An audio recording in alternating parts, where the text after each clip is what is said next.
Causality, loops, loops, and more loops. This is probably the feature that actually made me fall in love with this environment more than anything else.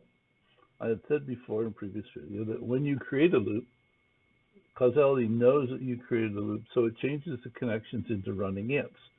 Though oftentimes it's hard to tell from looking at the running amps, amps, amps, where the loop actually is. So Cauzality provides you with this list, and it says, here are the known loops.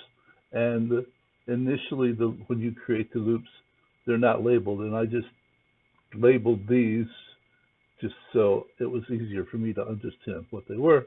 But if you click on here and click Show Loop, it shows you that particular loop and just the elements that will loop, and it dims everything else. And you can use this to do a zoomed fit, because if you got a map with lots and lots of loops in it, it's kind of hard to see, to read all the labels. So you can zoom it to fit, and then you can look at the next loop and bring that one in to fit, and then you can look at the individual descriptions for each one of the pieces of the loop.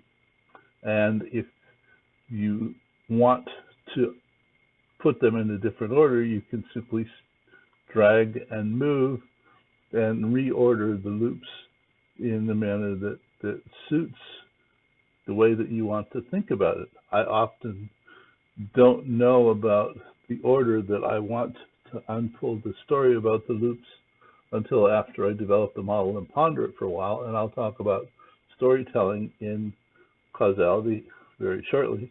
But the loop aspect of it, in that it will identify the loops for you, because I often find that I develop models and there are loops in the model that I didn't realize were there. And when I look at what I've done in Cauzality, it tells me that there are all these loops that I ought to contemplate the implications of that I never realized were there. So loops, loops, loops, and more loops in Cauzality.